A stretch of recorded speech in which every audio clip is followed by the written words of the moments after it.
दोस्तों नमस्कार, स्वागत है आप सबका बेसिक कंसेप्ट के इस चैनल पर। दोस्तों आज हम बात करने वाले हैं संख्या रेखा पर संख्याओं का निरूपण कैसे किया जाता है, किस प्रकार किया जाता है। संख्या रेखा पर संख्याओं को अंकित करने के तरीके के बारे में सीखेंगे। संख्याएं जो पूर्ण संख्याएं होंगी, पूर्ण संख्याओं में धनात्मक और ऋणात्मक दोनों तरह की संख्याएं होती है। परिमेय संख्या होती है, वैसे जितने भी वास्तविक संख्याएं होती है वे सभी परिमेय संख्याएं ही होती है, लेकिन उनको हम अलग अलग कैटेगरी में बांट कर देखेंगे। फिर है उसके बाद भिन्नात्मक संख्या, पूर्ण परिमेय संख्या, भिन्नात्मक संख्या दोनों एक जैसे ही होते हैं, लेकिन भिन्नात्मक संख्याओं में क्या होता है, दशमलव भिन्न भी होते हैं, दशमलव भिन्न होते हैं, फिर उचित भिन्न होता है, विषम भिन्न होता है। फिर उसके बाद पूर्णांकों में रूप पाया जाता है। तो सबसे पहले हम बात कर लेते हैं साधारण जो अंक हम जैसे हम देखते हैं पूर्णांक की। तो पूर्णांक हो गया जैसे कि -4, -3, -2, -1, 0, फिर 1, 2, 3, 4, 5 इस तरह से संख्याएं जो भी होती है वो पूर्णांक होती है। धनात्मक और ऋणात्मक संख्याओं के समुच्चय पूर्णांक कहलाते हैं। इनका ही हम निरूपण संख्या रेखा पर देखेंगे। तो संख्या रेखा सबसे पहले हम देखते हैं कि अगर हमें 5 संख्या रेखा पर किसको अंकित करना है, 5 को संख्या रेखा पर अंकित करना है। 5 को क्या करना है, संख्या रेखा पर अंकित करना है। तो एक संख्या रेखा लेंगे और उसमें एक मूल बिंदु डालेंगे। मूल बिंदु का मान हमेशा 0 होता है। शून्य के जैसे जैसे हम दाईं ओर बढ़ते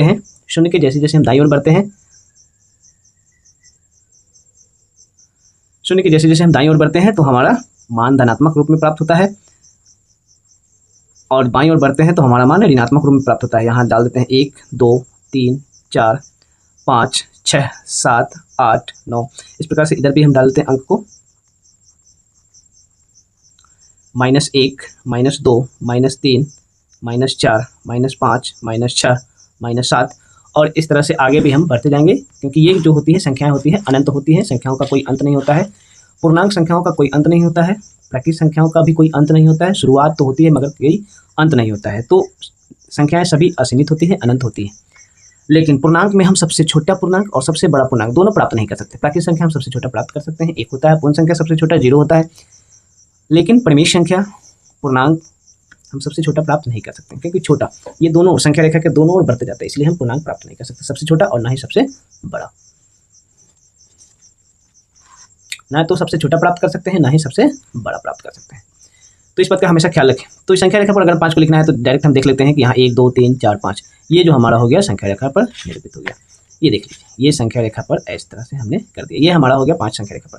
अगर वही कहेगा -4 को निरूपित करें तो यहाँ से हम -4 इधर तो हो गया, फिर इधर की तरफ हम बढ़ जाएंगे 1, 2, 3, 4 यहाँ -4 है, तो यहाँ से यहाँ तक की जो स्थिति बनती है वो -4 की बनती है। तो ये तो बहुत ही आसान है कि इसको हम पूर्णांकों को हम आसानी से संख्या रेखा पर निरूपित करते हैं। अब हम परिमेय की बात करते हैं, जो बट्टा के रूप में दिया हो, भिन्नात्मक रूप में दिया हो परिमेय संख्या में धनात्मक और ऋणात्मक सभी संख्याएं होती है। जितनी भी वास्तविक संख्याएं होती है, वास्तविक संख्याओं को परिमेय संख्या के रूप में बांटा जाता है। परिमेय संख्या शांत होती है, अशांत होती है। तो परिमेय संख्याओं को हम देख लेते हैं कि अगर बट्टा के रूप में दिया हो 7/8, ये सब दिया हो 3 पूर्णांक 4/5, ये तो पूर्णांक के रूप में दिया हो, लेकिन इसका जब हम तोड़ेंगे तो ये हमें बट्टा के रूप में प्राप्त होता है। इसको 7/8 हम कैसे देख लेते हैं। देखिए सबसे पहले हम देखते हैं 7/8 का दशमलव रूप में हम जब हम ऊपर वाला छोटा है नीचे वाला बड़ा है, ऊपर वाला छोटा है नीचे वाला बड़ा है, अंश छोटा है और हर बड़ा है। अंश अगर छोटा हो हर बड़ा हो तो हमें उस भिन्न को क्या कहते हैं, उचित भिन्न कहते हैं। अंश छोटा हो हर बड़ा हो तो उचित भिन्न कहते हैं। और इसका मान जो आएगा हमेशा 0 से क्या होगा, बड़ा होगा। ये जो हमेशा क्या होगा, 0 से बड़ा होगा और 1 से छोटा होगा। 1 से क्या होगा, छोटा होगा, और 0 से क्या होगा, हमेशा बड़ा होगा। तो हम क्या करते हैं, इसका दशमलव रूप देख लेते हैं। क्या होगा, 7/8 का दशमलव रूप क्या होगा, ऊपर जब छोटा हो जाए नीचे बड़ा हो जाए तो ये क्या होगा, हमेशा 0 से क्या होगा, बड़ा होगा, और 1 से हमेशा छोटा होगा। तो एक संख्या रेखा हम यहाँ ले लेते हैं। एक हमने लिया संख्या रेखा, ले लिया एक संख्या रेखा लिया। उस संख्या रेखा पर किसी भी बिंदु पर, चूंकि ये धनात्मक है तो मैं इसी प्रकार से धनात्मक की ओर, यानी 0 के बाईं ओर जाना होगा, नहीं दाईं ओर जाना होगा। 0 के बाईं ओर नहीं, दाईं ओर जाना होगा, क्योंकि धनात्मक संख्या है तो 0 के दाईं ओर जाना होगा। तो ये 1 से छोटी है और 0 से बड़ी है, तो हम यहाँ क्या करते हैं, यहाँ पर एक बिंदु ले लेते हैं जिसका मान हम 1 डाल देते हैं। 0 से लेकर 1 इन्हीं के बीच में वो सारी संख्या। अब देख लेते हैं कि नीचे का जो अंक है वो है 8। अब इसको 8 प्यारे प्यारे खंडों में बांट देंगे। दोस्तों इसको क्या करेंगे, 8 खंडों में विभाजित कर देंगे। तो इसमें हमें 7 को लाइन खींचना होगा, जिससे 7 डॉट डालना होगा, जिससे 8 खंडों में आराम से बट जाएगा। तो 7, 1, 2, 3, 4, 5, 6 और 7, ये 7 हो गए। 7 चिन्ह हमने डाल दिया और खंड हम गिन लेते हैं। तो खंडों की संख्या यहाँ हमारा 8 हो जाएगा। 1, 2, 3, 4, 5, 6, 7, 8, तो 8 खंड हो गए। ठीक है, तो इसमें से प्रत्येक खंड क्या होगा, 1/8 हो गया, ये 2/8 हो गया, ये 3/8 हो गया, ये 4/8 हो गया, ये 5/8 हो गया, ये 6/8 हो गया और ये 7/8 हो गया। और ये हो गया 8/8 अर्थात 1। तो यहाँ देख लेते हैं हम, ये सब हो गया। अब हमसे पूछ क्या रहा है कि 7/8 को संख्या रेखा पर निरूपित करना है। तो यहाँ हमारा देख रहे हैं यहाँ 7/8 है, 8 है, तो ये इस तरह से हम इसको लगा देंगे। तो ये हमारा संख्या रेखा पर 7/8 का निरूपण हो गया। फिर हम पूर्णांकों की बात कर लेते हैं। इस पूर्णांक की बात करते हैं 3/4/5। तो इसको जब हम पूर्णांक तोड़ के विषम भिन्न में बदलेंगे तो ये हो जाएगा 5 3 15, 15 और 4 19, 19 का और बटा ये 5 हो गया। ये हो गया विषम भिन्न। तो विषम भिन्न में क्या होता है कि ये विषम भिन्न जो होता है, जब भी विषम भिन्न हो तो ये हमेशा 1 से बड़ी होती है, और 1 से बड़ी है तो किनके बीच में ये अंक है। तो हम देख रहे हैं कि यहाँ देखिए 3 पूर्णांक के रूप में है, और प्लस अगर हम इस तरह से करते हैं 4/5, 3 + 4/5 तो 3, यानी कि 3 से ज़्यादा होगा। और 4/5 को अगर हम तोड़ते हैं तो ये 0 से ज़्यादा होगा और 1 से कम होगा। 4/5 0 से बड़ा होगा और 1 से क्या होगा, छोटा होगा। क्यों? क्योंकि 4 जो है छोटा है 5 से, और जब भी अंश छोटा हो और हर बड़ा हो तो वो हमेशा उसका दशमलव रूप 0 से बड़ा होता है और 1 से छोटा होता है। 0 से बड़ा होता है और 1 से छोटा होता है। अतः हम और उसमें हम 3 जोड़ते हैं तो क्या हो जाएगा, 3 दशमलव कुछ हो जाएगा। इसका मतलब है कि ये जो संख्या दी हुई है 3 पूर्णांक, ये जो दी हुई संख्या है 3/4/5, ये जो संख्या है वो है 3 से बड़ा है। 3 से क्या है, 3 से बड़ा है, और कितने से छोटा है, 3 से बड़ा है, और छोटा कितने से है, 4 से छोटा है। कितने से छोटा है, 4 से छोटा है। क्यों छोटा है कि 3 प्लस है और 4/5, यानी कि 4/5 है तो 5/5 रहता तो 4 हो जाता, 3 में 1 जुड़ जाता, 4 हो जाता। लेकिन ये 1 से छोटा है, 3 + 1 से छोटा है, यानी 3 दशमलव कुछ आएगा। तो हम इस प्रकार देख लेते हैं कि ये जो संख्या है वो 3 से बड़ी है और 4 से छोटी। तो हम यहाँ डालते हैं एक संख्या रेखा लेते हैं। एक संख्या रेखा लेने के बाद हम क्या करेंगे, इसको यहाँ हम शून्य कोई मूल बिंदु ले लेंगे। इस प्रकार लेंगे क्योंकि हमारे पास ये सभी संख्याएं धनात्मक रूप में है। धनात्मक रूप में है तो हम शून्य के दाईं ओर की अंकन करेंगे और इतना स्पेस लेंगे, इतनी जगह लेंगे। 3/4/5 दिया हुआ है तो इतना हम जगह जरूर लेंगे कि ये 3 और 4 इसमें 4 तक इसमें संख्याएं हमारे समाहित हो जाए। देखिए यहाँ हम लेते हैं 1 2 3 और यहाँ लेते हैं 4, 1 2 3 और 4। तो ये जो हमारा कॉन्सेप्ट है, ये जो दिया हुआ है, ये हमारा 3 से बड़ा और 4 से छोटा है, तो इसी के बीच में होगा, इसी के बीच में होगा। ठीक है, उससे पहले हम क्या करते हैं कि उन संख्याओं को हम इस प्रकार थोड़ा सा हम दूसरी ले लेते हैं, क्योंकि ये वाला हमने कॉन्सेप्ट को थोड़ा सा गड़बड़ कर दिया। अब हम दूसरी लेते हैं।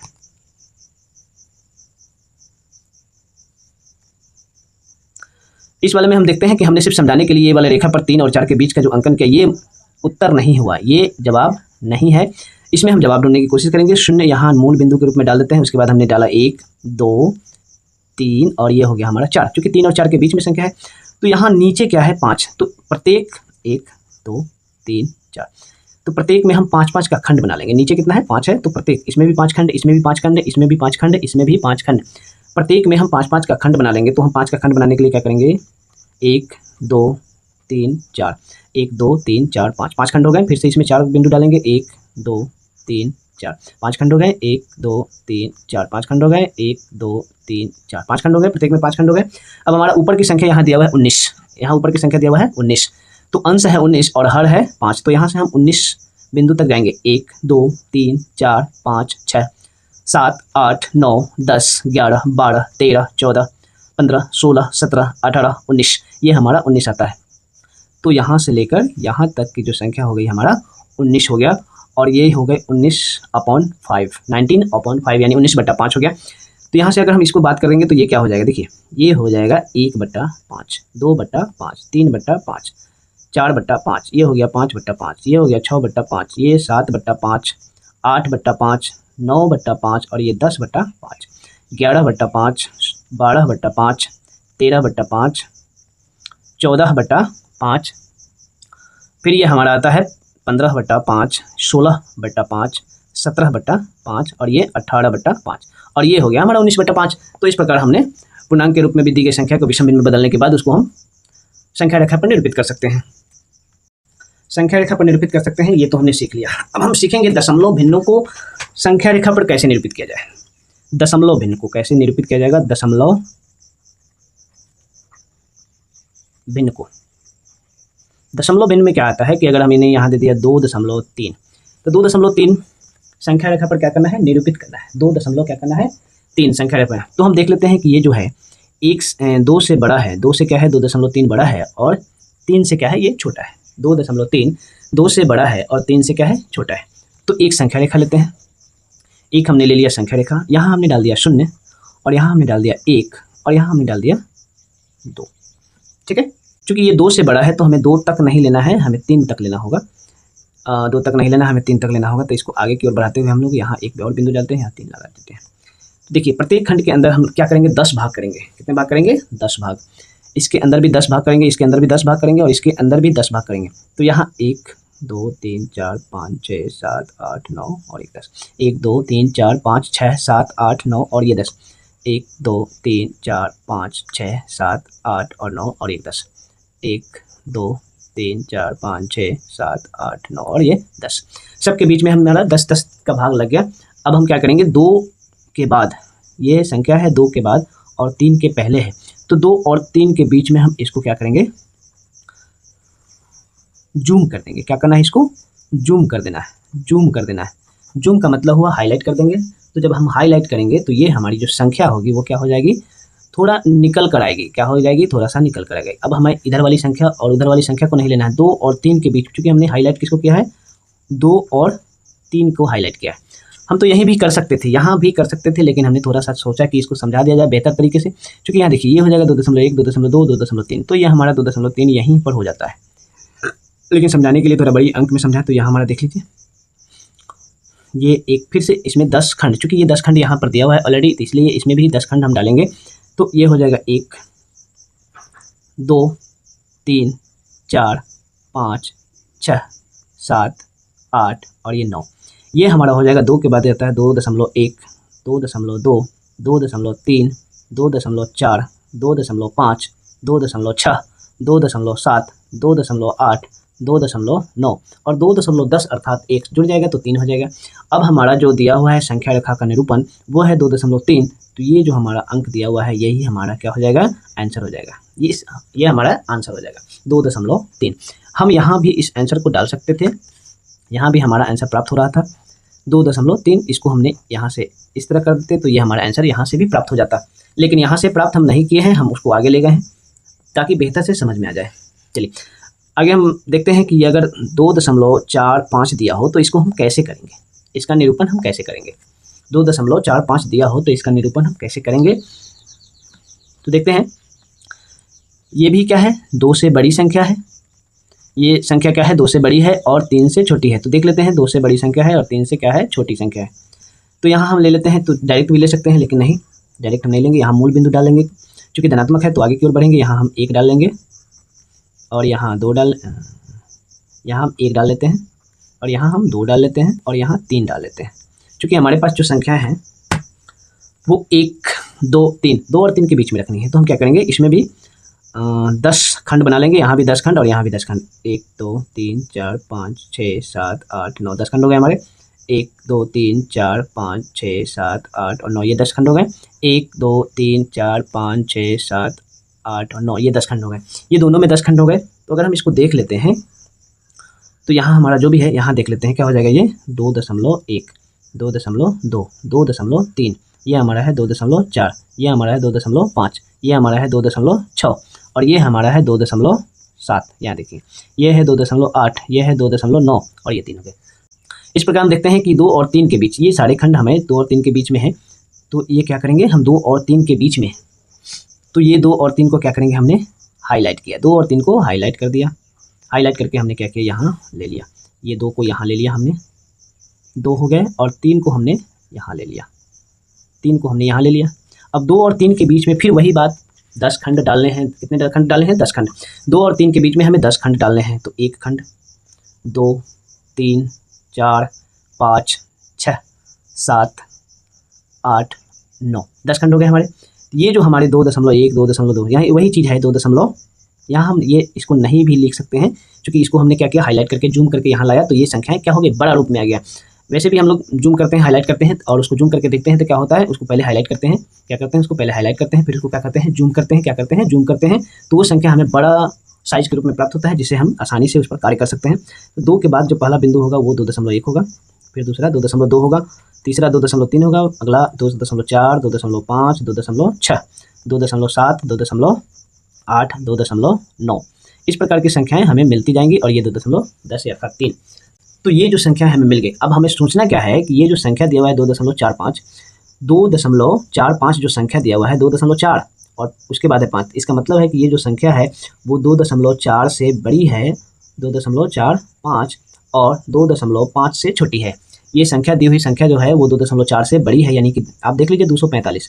आप यहाँ देख सकते हैं 245, अगर दशमलव हटा के बात करें तो 245 के बाद क्या आता है 250 आता है। और इसके पहले की जो संख्या की अगर हम बात करें तो ये होता है 240।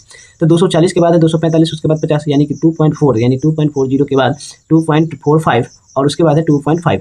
तो इसी के बीच हमारी जो संख्या स्थित है 2.4 के बाद 2.5, इन्हीं के बीच हमारी संख्या दी हुई संख्या क्या है स्थित है। अब हम इसको भी क्या करेंगे, थोड़ा सा जूम कर लेंगे। क्या करेंगे, थोड़ा सा जूम कर लेंगे ताकि हमें ये पता चल सके कि दी गई संख्या जो है, इसको हम थोड़ा सा क्या कर लेंगे, जूम कर लेंगे ताकि हमें पता चले कि दी गई जो संख्या है वो क्या है, स्पष्ट दिख सके। दी गई संख्या हमें स्पष्ट रूप से दिख सके, इसलिए हम क्या करेंगे, इसको अब हम जूम कर लेंगे। जूम करने के साथ फिर से हम इस पर एक संख्या रेखा को हमने यहाँ ले लिया, एक संख्या रेखा को हमने यहाँ लिया। अब जूम करने के बाद यहाँ हमने डाला 2.4, यहाँ हमने डाला 2.4। अब इसको हमने इस तरीके से इस पर लगाया, इस तरीके से इस पर लगा दिया हमने। फिर अगर हम यहाँ लेते हैं तो ये हो जाएगा हमारा 2.5 अर्थात 2.5। इसको हमने क्या किया, इस तरीके से ऐसे लगा दिया ताकि ये हमारा दिखता रहे कि ये, इसको हमने क्या किया, जूम किया। जूम करने के बाद ये हमारे पास इतने बड़ा साइज में आ गया। अब इस पर हम आसानी से अंकों का निरूपण कर सकते हैं। ठीक है दोस्तों, इस पर आसानी से हम अंकों का निरूपण क्या कर सकते हैं। तो देखिए कैसे करते हैं। ये 2 दशमलव, तो फिर इसमें भी वही काम करेंगे, 10 खंड बनाएंगे। 1 2 3 4 5 6 7 8 और ये 9 चिन्ह डालते हैं, 9 पॉइंट डालते हैं, 10 खंड हमें प्राप्त हो जाते हैं। देख लेते हैं खंडों की संख्या 1 2 3 4 5 6 7 8 9 और ये 10 खंड हमने बना लिया। और यहाँ हमने लिखा, ये अगर 2.40 ले लेते हैं यानी कि 240, तो क्या यहाँ क्या हो जाएगा हमारा, यहाँ हो जाएगा 2.41, ये हो जाएगा 2.42, ये हो जाएगा 2.43, ये हो जाएगा 2.44, ये हो जाएगा 2.45, ये हो जाएगा 2.46, ये हो जाएगा 2.47, ये हो जाएगा 2.48, ये हो जाएगा 2.49। इस प्रकार हम देख लेते हैं कि हमारे पास जो संख्याएं आ गई, उसको जूम करने के बाद 2.40 यानी 2.40 के बाद हमने लिखा 2.41, 2.42, 2.43, 2.44, 2.45, 2.46, 2.47, 2.48, 2.49 और 9 यानी 49 के बाद क्या होता है 50 होता है, तो 2.5 ये हमने आ गया। अब हमारा जो प्रश्न था वो था 2.45 को संख्या रेखा पर निरूपित कैसे करें। तो 2.45 हम देख रहे हैं यही है, तो ये जो हमारा हो गया संख्या रेखा पर, ये हमारा हो गया, ये हमारा आंसर हो गया 2.45। ठीक है दोस्तों, अगर आपसे पूछ दिए दशमलव भिन्न में कि 0.345 इसको कैसे निरूपित करेंगे, तो वही काम करना है, इसको कुछ नहीं करना है, बहुत ही प्यारे प्यारे खंड बनाने हैं। ये 0.345, तो ये जो चीज़ें हैं हम देख रहे हैं कि ये 0 से बड़ी है और 1 से छोटी है। ये क्या है, 0 से बड़ी है और 1 से छोटी है, तो इस पर हम क्या करेंगे, एक 0 निरूपित कर लेंगे और यहाँ 1 निरूपित कर लेंगे। एक 0 डालेंगे, एक डालेंगे, चूंकि ये धनात्मक संख्या है तो दाहिनी ओर ऋणात्मक होगा, जस्ट इसके उल्टा ऋणात्मक संख्या होगा तो हम 0 के बाईं ओर डालेंगे। अभी हम धनात्मक संख्याओं की बात कर रहे हैं तो धनात्मक संख्याओं की ओर बात कर रहे हैं, ऋणात्मक संख्या जब हम बात करेंगे तो ऋणात्मक की ओर बात करेंगे। अभी धनात्मक पर हम बात कर रहे हैं। यहाँ देख लेते हैं, तो इसमें भी वही काम करना है, 10 खंड बनाने हैं, 10 प्यारे प्यारे 10 खंड बना लीजिए। 1 2 3 4 5 6 7 8 और 9, ये हमारे पास 10 खंड बन गए। 10 खंड बनने के बाद यहाँ क्या हो जाएंगे, 0.1 0.2 0.3 0.4 0.5 0.6 0.7 0.8 0.9 और ये 10 यानी कि 1। हमें क्या लेना है, 0.345। तो एक चीज़ है दोस्तों, आप देख रहे हैं कि 0.3 के बाद क्या है, 4 है, तो 0.3 के बाद क्या है, 4 है, तो ये जो संख्या होगी 0.3 से बड़ी होगी, 0.345 0.3 से बड़ी होगी और 0.4 से क्या होगी, ये छोटी होगी। अगर हम इसको जनरली बात करते हैं तो ये आप देख लीजिए कि ये 300 से बड़ी 345 300 से बड़ी है और 400 से क्या है, छोटी है। 300 से बड़ी है और 400 से छोटी है। ये जो संख्या है 300 से बड़ी है और 400 से छोटी है, बस इस सिर्फ समझाने के लिए दिया गया है ताकि आप इस चीज़ को आसानी से समझ सकें। ये सिर्फ समझाने के लिए है, ऐसा कोई लॉजिक नहीं होता है, ये सिर्फ समझाने के लिए दिया गया है कि ये 3.3 और 0.4 के बाद के बीच में ये संख्याएं अवस्थित है। दशमलव के नियम समझ लीजिए, उसके आधार पर आप सारी चीज़ें समझ लेंगे। अब हमारे पास जो चीज़ें हैं वो देख लेते हैं। तो 3 के बाद 4 के बीच में ये जो संख्या है, तो हम इसको क्या करेंगे, इसको हम क्या करेंगे, जूम कर देंगे। फिर से वही हाईलाइट कर देंगे, जूम कर देंगे। ये चीज़ें लिखनी नहीं है, ये चीज़ें लिखनी नहीं है, इसको सिर्फ समझाने के लिए दिया गया है। इसको जब हम जूम करते हैं तो हमारे पास ये जो संख्या रेखा पर जो हमें प्राप्त होता है, तो हम इसको यहाँ से इस तरीके से यहाँ 0 क्या करेंगे 3 डालेंगे, और फिर इस तरीके से यहाँ हम 0.4 डालेंगे। फिर से इसमें प्यारे प्यारे 10 खंड बना लेंगे। तो एक पहला खंड, दूसरा, तीसरा, चौथा, पाँचवा, छठा, सातवां, आठवां, ये बहुत बड़ी हो गई, हमने खंड डालना में गलती कर दिया। चलिए इसको इस तरीके से डालेंगे कि हमारा सभी खंड इक्वल दिखे। अगर आप स्केल का यूज करके करते हैं तो बहुत अच्छी बात है। तो यहाँ हमारा जो हो जाएगा वो हो जाएगा 0.31, अर्थात 0.31, 0.32, 0.33, 0.34, 0.35, 0.36, 0.37, 0.38 और 0.39। इस प्रकार हमने यहाँ अंकों को निरूपित कर दिया। अब हम देखते हैं कि ये जो संख्या दिया हुआ है 0.345, ये कहाँ स्थित हो सकता है। तो हम देख रहे हैं कि 0.34 के बाद 5 है, तो यहाँ देखिए 0.34 अर्थात 340 से बड़ा होगा 0.345 और 0.35 से छोटा होगा, यानी कि 340। आप देख सकते हैं यहाँ 340 से बड़ा होगा और 350 से छोटा होगा। कौन? 345। दशमलव हटाकर हम देखते हैं तो इस प्रकार हम देख पाते हैं। तो 340 यानी 0.34 और 0.35 के बीच में होगा, तो 3, 4 और 3, 5। अब हम इसको क्या करते हैं, फिर से इसको हम जूम करते हैं। जूम अर्थात इसको हाईलाइट करते हैं और जूम करके हम देखते हैं कि ये कैसे निरूपित होती है। इसको हमने अब बड़ी संख्या रेखा पर ला दिया, यानी जूम कर दिया। इसको जब हम दोनों छोर से ऐसे खींचते हैं, जूम करते हैं, तो ये फैलता है। तो हमने फैला दिया। अब इस पर क्या करेंगे, हम यहाँ 0.34 और यहाँ 0.35 को अंकित कर दिया। क्या किया हमने, 0.34 और यहाँ 0.35 को अंकित कर दिया। अंकित करने के क्रम में हम देखते हैं, फिर से इसमें हम 10 खंड बना लेते हैं। 1, 2, 3, 4, 5, 6, 7, 8 और 9। इस प्रकार से हमने फिर से इसमें 10 खंड बना लिया। अब हम हमारा जो अंक होगा, अगर हम यहाँ 0 डाल देते हैं तो ये 3, 4, 0 हो गया, यानी 340 हो गया। फिर से हम यहाँ अंक डाल देते हैं तो ये हमारा 3, 5, 0 यानी 350, 340 और 350। दशमलव को अभी नगण्य मानते हैं, गौण मानते हैं, तो हम ये देखते हैं 340 और 350 के बीच में ही हमारा क्या है, 345 स्थित है। 345 स्थित है। 0.34 और 0.35 के बीच में ही हमारा क्या है, 345 स्थित है।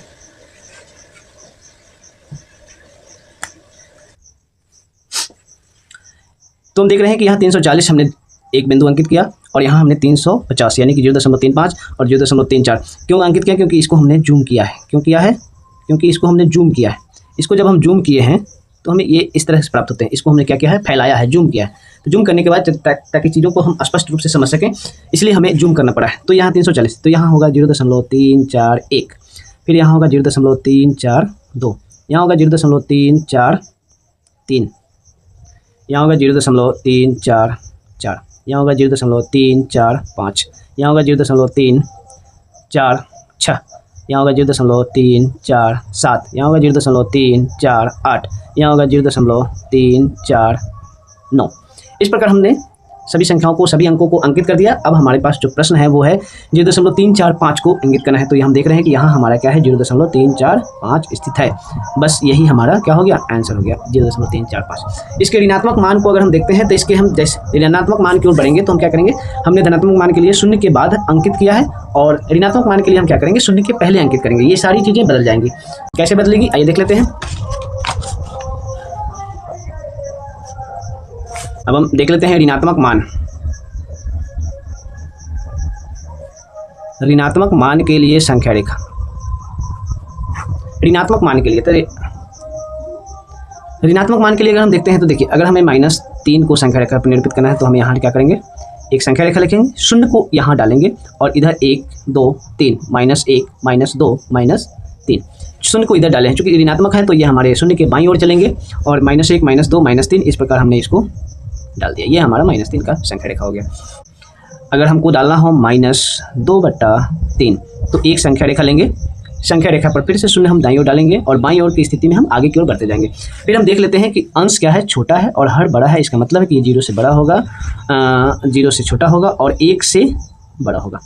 इसमें हम उल्टा देखते हैं। इसमें क्या होता है कि -1 से ये संख्या क्या होगी, बड़ी होगी, और -1 से यह संख्या बड़ी होगी और 0 से छोटी होगी। क्यों? क्योंकि ये ऋणात्मक संख्या है। ऋणात्मक संख्या जो होगी वो अपने दाहिनी ओर की संख्या बाईं ओर की संख्या से हमेशा बड़ी होती है। संख्या रेखा पर स्थित सभी संख्याएं अपनी बाईं ओर की संख्याओं से बड़ी होती है। तो हम देख रहे हैं कि -2 जो है, ऊपर छोटा अंश छोटा है और हर बड़ा है, तो -2 होगा। पॉजिटिव वे में 1 से छोटा होगा, नेगेटिव वे में पॉजिटिव वे में 1 से छोटा है और नेगेटिव वे में जो है -1 से ये बड़ा हो जाएगा। तो हम यहाँ -1 ले लेते हैं, -1। अब हम यहाँ देख रहे हैं कि इसके हर में 3 है, हर में क्या है, यहाँ 3 है, तो इसमें 3 खंड बना लेंगे। हम क्या करेंगे, 3 खंड बना लेंगे। 1 2 3 खंड हमारा बन गया। तो ये हो गया -1/3 और ये हो गया -2/3। तो हमें कौन सा अंकन करना था, -2/3। तो ये हमारा -2/3 उत्तर के रूप में प्राप्त है। -2/3 उत्तर के रूप में हमें प्राप्त है। तो ये तो भिन्नात्मक संख्या। अगर अंश बड़ा हो, हर छोटा हो, तो क्या करें, -8/5। अगर ये इस तरह की संख्या दी हो तो हम क्या करेंगे, कुछ नहीं करना है दोस्तों। इस तरह की संख्या के लिए घबराना नहीं है, बस एक संख्या रेखा डालना है, एक संख्या रेखा लेना है। ध्यान रखेंगे, ऋणात्मक होगा तो वो शून्य के बाईं ओर चलेंगे, धनात्मक होगा तो शून्य के दाईं ओर चलेंगे। तो ये हमारा दिया गया संख्या जो है वो ऋणात्मक है। तो हम क्या करेंगे, इसको शून्य के बाईं ओर ले जाएंगे। तो यहाँ देख लेते हैं कि ये जो है संख्या क्या है, अंश बड़ा है और हर छोटा है। अंश बड़ा है और हर छोटा है। तो अंश बड़ा है तो कितना बड़ा है, 1 से बड़ा है, यानी कि 5 से बड़ा है 8, और 10 से छोटा है, यानी कि 5 एकम 5 और 5 दूनी क्या होता है 10, यानी कि 1 + 8 में से 5 घटाएंगे तो कितना होगा, 3 और बट्टा 5। 1 + 3 बट्टा क्या हो गया, 5 हो गया। 1 + 3 बट्टा 5, इसको हम इस तरीके से तोड़ लेंगे। इसको पूर्णांक के रूप में हम क्या करेंगे, तोड़ लेंगे। तो ये हो जाएगा 1 + 3 बट्टा 5, 1 + 3 बट्टा 5। तो इसको हम इस तरीके से तोड़ लेते हैं। अब यह हमारा जो हो गया, ये दी गई जो संख्या हो गई, वो क्या है, 1 से बड़ी है और 3/5 से 1 से बड़ी है और 2 से क्या होगी, छोटी है। तो इस रूप में हम यहाँ देखते हैं कि ये दी गई जो संख्या है वो क्या है, यहाँ -1 होगा, यहाँ -2 होगा। तो माइनस यानी ऋणात्मक रूप में हम देखते हैं कि ये जो दी गई संख्या है कि -2 से बड़ी है और -1 से छोटी है। बाईं की तरफ चलना है तो -1 से क्या है, दी गई संख्या हम इधर लिखेंगे, -1 से -2 से ये क्या है, छोटी है, और -1 से क्या है, बड़ी है। -2 से बड़ी है और -1 से छोटी है। तो इसको हम इस तरह, अब इसके नीचे कितना खंड है, 5 खंड है, तो इसको हम 5 रूपों में बांट लेते हैं। 1 2 3 4 5, 1 2 3 4 और 5, 5 खंडों में ये हमारा विभाजित हो गया, 5 खंडों में विभाजित हो गया। तो यहाँ अगर हम देखते हैं तो -1/5 है, -2/5 है, -3/5 है, -4/5 है, फिर यहाँ -5/5 है, -6/5, -7/5, -8/5 और -9/5। तो हमारा क्या था, 8/5, -8/5। तो ये जो हमारा दिया हुआ है ये हमारा आंसर के रूप में प्राप्त होता है। तो इसको हम इस तरीके से ऐसे कर देंगे। तो ये हमारा हो गया -8/5। ठीक है दोस्तों, ये हमारा -8/5 हो गया। पूर्णांक के रूप में दे, अगर इस तरीके से दे, -4/7 इस तरीके से दे, तो हमें क्या करना है, कुछ नहीं करना है। इसमें हमें क्या करना है, कुछ नहीं करना है, बस इसके पूर्णांक को क्या करना है, आप देख लीजिए यहाँ -3 है, ठीक है, और इसको हम इस तरीके से रख लेते हैं, यहाँ 4/7 है, कुछ नहीं करना है। तो ये 3 + 4/7, यानी कि हम देख लेते हैं कि ये 3 से तो बड़ी हो जाएगी हमेशा, और जो हो गया वो 4 से छोटी हो जाएगी। इसके नेगेटिव रूप में देखते हैं, तो ये क्या हो जाएगी, -4 से ये बड़ी हो जाएंगी, -4 से -3 पूर्णांक 4/7 बड़ी हो जाएंगी, और -3 से ये क्या हो जाएंगी, छोटी हो जाएंगी। तो हम इसको इस तरीके से लिख लेते हैं। यहाँ हमने लिखा 0, यहाँ हमने दिया 0, इसके बाद हमने दिया 1, इसके बाद दिया 2 और इसके बाद दिया 3। 1 2 3 सभी माइनस में होंगे, सभी ऋणात्मक मान में होंगे, और हमें 4 तक लेना है। तो इधर एक संख्या और लगाएंगे, 4 तक लेना है। इधर हम क्या करेंगे, एक अंक और लगा देंगे, इधर 4 हो जाएगा, ठीक है। अब इसमें नीचे जो दिया हुआ है, इसमें कितना दिया हुआ है, नीचे -3 पूर्णांक 4/7 है। तो नीचे हमारा क्या दिया हुआ है, 7 दिया हुआ है। कितना दिया हुआ है, 7। तो नीचे दिया हुआ है 7, तो इसको हम क्या करेंगे, 7 खंडों में बांट लेंगे। 1 2 3 4 5 6 और 7, 1 2 3 4 5 6 और 7, 1 2 3 4 5 6 और 7, 1 2 3 4 5 6 और ये 7 हो गया, 7 खंडों में बांट गया। अब इसके पूर्णांक को अगर हम तोड़ कर बनाए, 7 21 और 4 25/7 आते हैं हमारे पास, -25/7। तो इसको जब हम तोड़ देते हैं तो क्या पाते हैं, 25/7 हो गया। तो यहाँ देखिए ये हो जाएगा -1/7। इस तरह हम आगे बढ़ते हुए चलेंगे। तो यहाँ से ऊपर वाला अंक जो है 25, उसको काउंट कर लेते हैं। 1 2 3 4 5 6 7 8 9 10 11 12 13 14, ये गलत हो गया, क्यों गलत हो गया?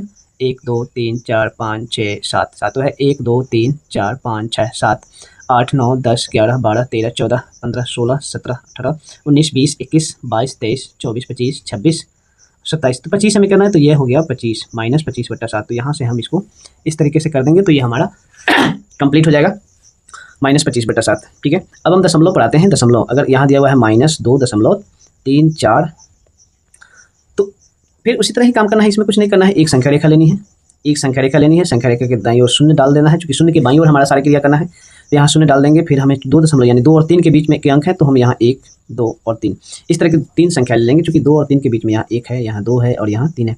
-1 -2 और -3, तो ये जो संख्या है हमारा 2 और 3 के बीच में ही स्थित है। तो इस पर भी हम क्या करेंगे, 10 खंड बना लेंगे। 1 2 3 4 5 6 7 8 और 9, ये हमारा 10 खंड बन गए। 2.23, ये हमारा 2.34 है। तो ये हमारा हो जाएगा 2.1 2.1 2.2 2.3 2.4 2.5 2.6 2.7 2.8 2.9। इस तरह से हमने खंड बना लिया। तो हम देख रहे हैं कि 2.34 माइनस 2.34 क्या है, 2.3 और 2.4 यानी कि 230 और 240 के बीच में स्थित है 234। दशमलव नगण्य करके बात करते हैं, दशमलव को अगर हम गौण करके बात करते हैं तो 230 और 240 के बीच में है हमारा 234। तो 203 2 दशमलव यहाँ सब में माइनस हो जाएगा, यहाँ सभी संख्याओं में माइनस का चिन्ह हम दे देंगे। चूँकि ये ऋणात्मक मान में है इसलिए हम इसमें क्या करेंगे, माइनस का चिन्ह डालेंगे। तो ये -2.3 और -2.4 के बीच में ये चीज़ें हैं, तो इसको हम क्या करेंगे, थोड़ा सा जूम कर देंगे। तो जूम करने के बाद हमें यहाँ इस प्रकार के प्राप्त होते हैं। थोड़ा सा हम क्या करेंगे, इसको जूम करते हुए आगे बढ़ेंगे।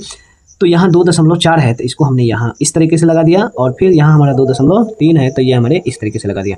एक चीज़ का हमें हमेशा ध्यान रखना है, चूँकि ये माइनस में है तो धनात्मक में जो संख्याएं छोटी बड़ी होती है वो बाईं तरफ लिखेंगे, जो धनात्मक मान में संख्याएं छोटी होती है वो हम दाहिनी तरफ लिखेंगे। तो छोटी संख्या है -2.3 और बड़ी संख्या है 2.4, क्योंकि माइनस में है तो ये छोटी हो गई और ये बड़ी हो गई। फिर से इसमें 10 को प्यारे प्यारे खंड बना लेते हैं। 1 2 3 4 5 6 7 8 9 और ये हमारा हो गया 10 खंड बना लिया। तो 2.3 के बाद यानी 30 अगर इसको मानते हैं और इसको 40 मानते हैं तो हमारा ये हो जाएगा 2.31 31 2.32 2.33 2.34 2.35 2.36 2.37 2.38 2.39। इस प्रकार से हमने अंकों को निरूपित कर दिया। अब सबके साथ हम माइनस का चिन्ह डालेंगे, चूंकि ये ऋणात्मक मान में है इसलिए हम ऋणात्मक चिन्हों का प्रयोग जरूर से जरूर करेंगे। ये कतई ना भूलें कि ऋणात्मक चिन्ह का प्रयोग कभी न भूलें। चिन्ह का प्रयोग भूल गए, मैथ में चिन्हों का बहुत महत्व होता है। मैथ में अगर चिन्ह भूल गए तो सब कुछ भूल गए। तो -2.34 को हमें ढूंढना है कहाँ है, तो यही है हमारा 2.34। इसको हमने क्या किया, हाईलाइट कर दिया। हमने क्या किया, इसको हाईलाइट कर दिया, ये हमारा आंसर बन गया। तो माइनस में ऋणात्मक मान में भी इसका हमने कर दिया। अब संख्या रेखा पर अपरिमेय संख्याओं का निरूपण देखना है। संख्या रेखा पर अपरिमेय संख्याओं का निरूपण, अपरिमेय संख्याओं का निरूपण।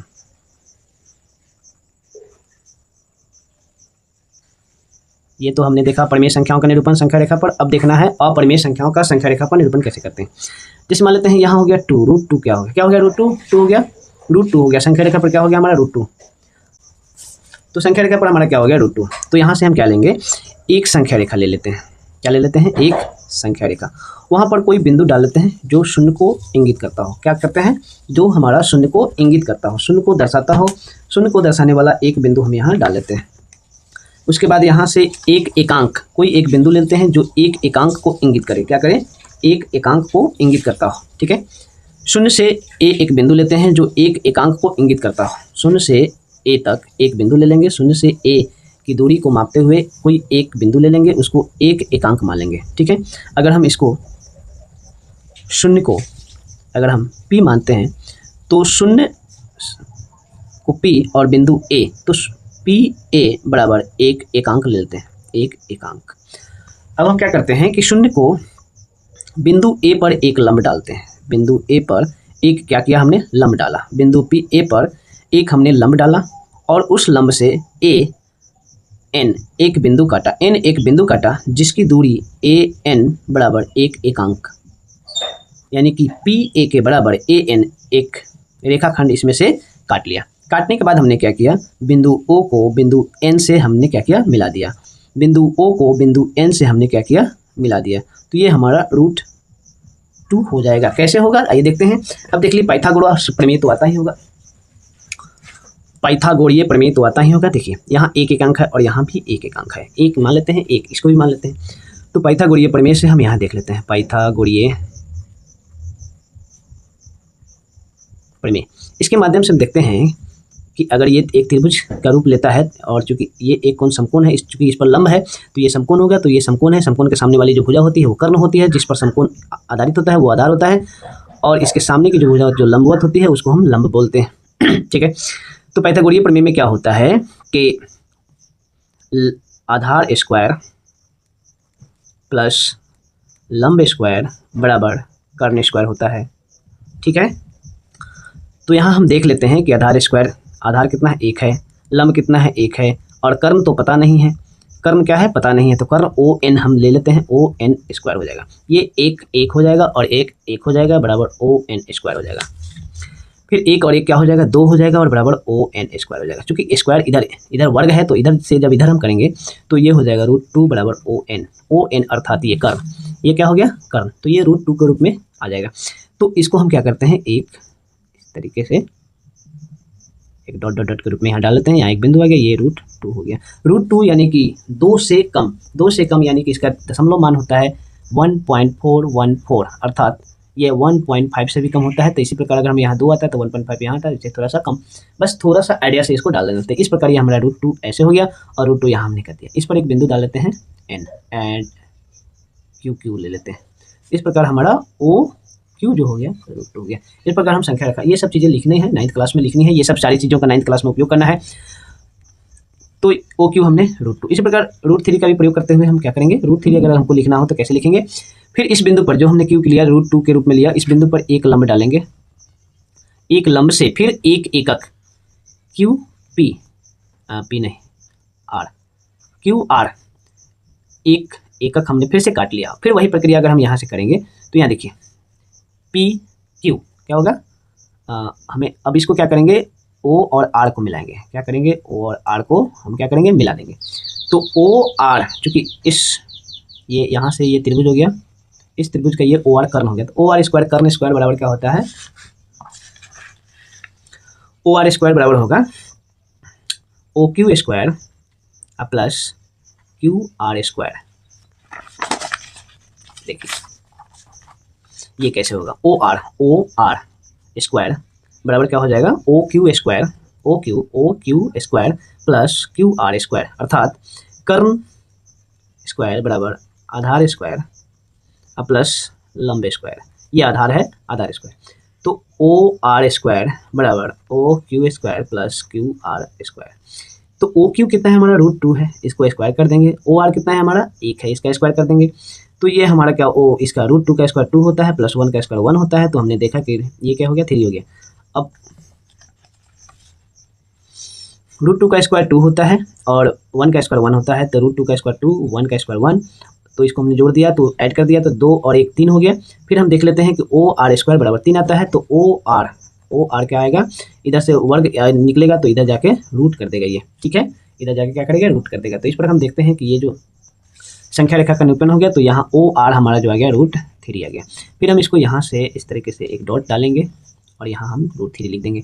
ऐसे लिखते हुए आगे बढ़ते जाएंगे, √4 √5 √6 सभी रूट का हम अपरिमेय संख्याओं का हम संख्या रेखा पर निरूपण कर सकते हैं आसानी से।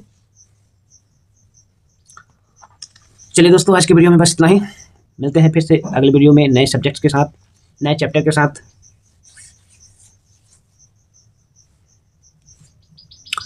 हर बार की तरह इस बार भी आपसे एक अनुरोध है कि आपको अगर यह वीडियो पसंद आया हो तो लाइक कर दें, ज़्यादा पसंद आया हो तो कमेंट कर दें, और कमेंट के माध्यम से हमें ये भी बताएं कि ये आपको वीडियो पसंद आया, आपके काम का है, और इसमें आपने क्या त्रुटि देखा, आप इसमें क्या सुझाव देना चाहते हैं, या आप किस टॉपिक पर वीडियो चाहते हैं मैथ में। एक बेसिक के रूप में अगर आप लर्नर्स हैं, सीख रहे हैं तो हमें कमेंट के माध्यम से बताएं। हम भरसक प्रयास करेंगे, कोशिश करेंगे कि आपके जिज्ञासा को शांत किया जाए। चलिए इसी आशा और विश्वास के साथ आप चैनल को सब्सक्राइब भी कर लें। धन्यवाद।